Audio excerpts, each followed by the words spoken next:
Sorry ass DJ. Hi guys, welcome back to my channel. Friends, ఈరోజు మన topic ఏంటంటే మీకోసం ఒక మంచి బర్త్డే ఫోటో ఎడిటింగ్తో అయితే మీ ముందుకు వచ్చాను. సో ఈ ఫోటో ఎడిటింగ్ వచ్చేసి నేను ఒక 500 లైక్స్ అయితే టార్గెట్ పెట్టాను. సో ఈ 500 లైక్స్ అయితే మీరు ఫినిష్ చేసేటప్పుడు ఫస్ట్ వాళ్ళు వచ్చి ఇప్పుడు వీడియో ఎవరైనా చూస్తున్నారో వాళ్ళు ఒక లైక్ అయితే వేసుకోండి. సో ఫ్రెండ్స్, దీనికి కావాల్సిన మనకి బ్యాక్గ్రౌండ్స్ అండ్ పేజెస్ వచ్చేసి నేను టెలిగ్రామ్లో అప్లోడ్ చేస్తున్నా. సో టెలిగ్రామ్ లింక్ వచ్చేసి నేను డిస్క్రిప్షన్లో ఇస్తే మీరు అక్కడికి వెళ్ళేసి టెలిగ్రామ్లో జాయిన్ అయ్యి అక్కడికి వెళ్ళి అయితే ఫోటోస్ అయితే సేవ్ అయితే చేసుకోండి. సో చాలా మంది అడుగుతున్నారు, అన్న ఈ పిక్స్ అనేది ఎలా డౌన్లోడ్ చేసుకోవాలి టెలిగ్రామ్ నుంచి అంటున్నారు. టెలిగ్రామ్లో డౌన్లోడ్ ఉండదు భయ్య. సో మనకి టెలిగ్రామ్లో పిక్స్ ఉంటాయి కదా, పిక్స్ని లాంగ్ ప్రెస్ చేసి పట్టుకుంటే మనకి అక్కడ సేవ్ అనే ఒక ఆప్షన్ ఉంటుంది. సేవ్ చేసుకుంటే ఆటోమేటిక్గా మనకి గ్యాలరీలోకి అయితే సేవ్ అయితే అయిపోతాయి. సో గైస్, అంతే సింపుల్గా. సో ఈ వీడియోని ఎక్కడ స్కిప్ చేయకుండా ఎన్ని వరకు అయితే చూడండి గైస్. ఈ వీడియోకి లైక్ చేయడం మాత్రం పక్క మర్చిపోకుండా ఒక లైక్ అయితే వేసుకొని గైస్ ఏమాత్రం ఆలోచనగా వీడియోని స్టార్ట్ చేద్దాం. ఫ్రెండ్స్, మీరు ఫస్ట్ వన్ వచ్చేసి మీ మొబైల్లో ఉన్న పిక్సార్ట్ అప్లికేషన్ అయితే ఓపెన్ అయితే చేసుకోండి. సో మనకి పిక్సార్ట్ అప్లికేషన్ ఓపెన్ చేయగానే కొద్దిసేపు లోడ్ అయిపోయి మనకి ఇంటర్ఫేస్ అయితే ఇలా అయితే వచ్చేస్తుంది. వచ్చేసిన తర్వాత కింద ప్లస్ ఐకాన్ పైన ట్యాప్ చేయండి. సో ట్యాప్ ఇచ్చేసిన తర్వాత మీరు నెక్స్ట్ వన్ ఏం చేస్తారంటే మీకు ఒక బ్యాక్గ్రౌండ్ లింక్ అయితే ఇస్తాను. సో మీరు ఆ బ్యాక్గ్రౌండ్ అయితే ఇక్కడ యాడ్ అయితే చేసుకోవాలి. సో ఇదే అనమాట బ్యాక్గ్రౌండ్. సో మన బ్యాక్గ్రౌండ్లో అన్ని సెట్ చేసి ఉంటాయి. సో మనకి హ్యాపీ బర్త్డే అని అన్ని సెట్ చేసి ఉంటాయి. జస్ట్ మీ ఒక పిఎన్జీ ఒకటి మీ పిక్ ఒకటి ఎదురా యాడ్ అయితే చేసుకోవాలి. ఎలా చేసుకోవాలంటే ఇక్కడ చూసుకొని యాడ్ ఫోటో పైన ట్యాప్ చేయండి. ఇక్కడ రిజల్ట్స్ పైన ట్యాప్ ఇచ్చేసి ఇప్పుడు మీరు ఏ ఫోటో అయితే ఇక్కడ యాడ్ చేసుకోవాలనుకుంటున్నారో ఆ ఫోటోని అయితే సెలెక్ట్ అయితే చేసుకోవాల్సి ఉంటుంది. సో నేనైతే ఇప్పుడు ఈ ఫోటోని అయితే సెలెక్ట్ చేసుకుంటున్నా. సో ఈ ఫోటోని మనకి పిఎన్జీ లెక్కలు కట్ చేసుకోవాలి. సో మనకి ఇప్పుడు పిక్సార్లో కట్ చేసుకోవాలంటే చాలా లేట్ అవుతుంది. సో దాన్ని మనం డైరెక్ట్గా ఒక అప్లికేషన్ చెప్తే మీరు అక్కడికి నుంచి అయితే ఈజీగా కట్ అయితే చేసుకోవచ్చు. సో సింపుల్గా మీరు మొత్తం బ్యాక్ వచ్చేసేయండి. సో బ్యాక్ వచ్చేసిన తర్వాత మీరు ఏం చేస్తారంటే మీ మొబైల్లో ఉన్న క్రోమ్ అప్లికేషన్ అయితే ఓపెన్ చేయండి.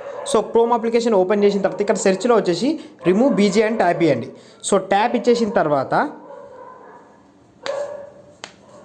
సో ట్యాప్ ఇంకా మనకి ఫస్ట్ ఇంటర్ఫేస్ అయితే ఇలా వస్తుంది. వచ్చేసిన తర్వాత ఫస్ట్ ఇక్కడ చూసుకొని రిమూవ్ ఇమేజ్ బ్యాక్గ్రౌండ్ అనుకో దాని మీద ట్యాప్ చేయండి. సో దాని మీద ట్యాప్ ఇచ్చిన తర్వాత ఇక మనకి అప్లోడ్ ఇమేజ్ అని ఉంటుంది. సో అప్లోడ్ ఇమేజ్ పైన ట్యాప్ ఇచ్చేసి మీరు ఏం చేస్తారంటే మీరు ఏ ఫోటో అయితే రిమూవ్ చేయాలనుకుంటున్నారో సో ఆ ఫోటోని అయితే మీరు ఇక్కడ సెలెక్ట్ అయితే చేసుకోవాల్సి ఉంటుంది. సో నేనైతే ఇప్పుడు ఈ ఫోటోని అయితే రిమూవ్ చేసుకోవాలనుకుంటున్నాను కదా, సో ఆ ఫోటోని అయితే సెలెక్ట్ అయితే చేశాను. సెలెక్ట్ చేయగానే వితిన్ 5 సెకండ్స్లోనే మనకి ఆ ఫోటో బ్యాక్గ్రౌండ్ మొత్తం రిమూవ్ అయితే అయిపోతుంది. సో చూసుకోండి ఎంత సింపుల్గా అయిపోయింది. అయిపోయిన తర్వాత ఇక్కడ డౌన్లోడ్ ఆప్షన్ పైన ట్యాప్ చేయండి. ట్యాప్ మనకి డౌన్లోడ్ అయితే అయిపోతుంది. ఓపెన్ చేయండి. సో మనకి ఇంత సింపుల్గా అయితే అయిపోయింది. అయిపోయిన తర్వాత ఇప్పుడు పిక్సార్ట్ అప్లికేషన్ అయితే ఓపెన్ అయితే చేసుకోండి. సో ఓపెన్ చేసేసుకొని ఇప్పుడు మీరు చేసుకున్న ఫోటో ఉంది కదా, సో దాన్ని మీరు ఇక్కడ యాడ్ అయితే చేసుకోవాల్సి ఉంటుంది. సో చూసుకోండి, నేనైతే ఆ ఫోటోని అయితే ఇక్కడ యాడ్ అయితే చేశాను. సో ఈ పిఎన్జీని ఇక్కడ యాడ్ చేసుకున్న తర్వాత ఇలా జూమ్ తీసుకోండి. సో ఇలా జూమ్ తీసుకొని ఇక్కడ కరెక్ట్ ఈ సైజులో అయితే ఇలా అయితే కరెక్ట్ ఇలా సెట్ అయితే చేసేయండి. ఇలా సెట్ చేయండి. సో ఇలా సెట్ చేసేసిన తర్వాత నెక్స్ట్ వన్ ఏం చేస్తారంటే కొంచెం కరెక్ట్గా సెట్ చేసుకోండి.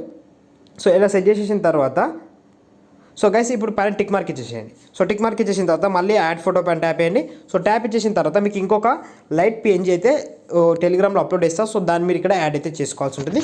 సో దాన్ని ఇక్కడ యాడ్ చేసుకున్న తర్వాత పక్కకి స్క్రాల్ చేయండి. స్క్రాల్ చేసి ఇక్కడ బ్లెండింగ్ ఆప్షన్లో స్క్రీన్ పెట్టండి. స్క్రీన్ పెడితే స్క్రీన్లోకి వచ్చేస్తుంది. సో ఇట్లా మొత్తం జూమ్ తీసుకోండి. జూమ్ తీసుకొని ఇక్కడ లెఫ్ట్ సైడ్ కార్నర్లో పెట్టుకోండి. పెట్టేసుకున్న తర్వాత మీరు ఏం చేస్తారంటే ఇక్కడ మనకి ఒపాసిటీ అనే ఒక ఆప్షన్ కనిపిస్తుంది చూడండి. సో ఒపాసిటీ పైన ట్యాప్ ఇచ్చేసి దాన్ని లైట్గా ఇంక్రీజ్ చేసేసేయండి. ఒక 30% పెట్టేసుకొని పైన టిక్ మార్క్ ఇచ్చేసేయండి.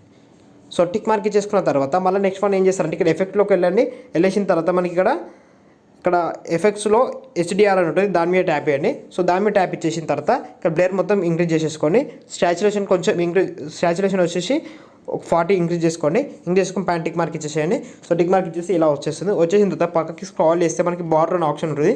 దాని మీద ట్యాప్ చేసి ఇన్లైన్ ఒకటి 1% పెట్టుకోండి. ఇక్కడ అవుట్లైన్ ఉంది కదా, సో దాన్ని మొత్తం ఇంక్రీజ్ చేసేసేయండి. 0 చేసేసి పైన టిక్ మార్క్ ఇచ్చేసి మనకి ఫోటో ఎడిటింగ్ అనేది కంప్లీట్ అయిపోతుంది. అయిపోయిన తర్వాత ఇక్కడ యారో మార్క్ మీద ట్యాప్ ఇచ్చేసి సేవ్ బటన్ మీద క్లిక్ ఇచ్చేసి సేవ్ అయితే అయిపోతుంది. సో గైస్ చూసారు కదా, చాలా సింపుల్. ఈ ఫోటో ఎడిటింగ్ నచ్చినట్లయితే లైక్ చేయండి. అలా మన ఛానల్ సబ్స్క్రైబ్ చేసుకోండి. Thank you for watching.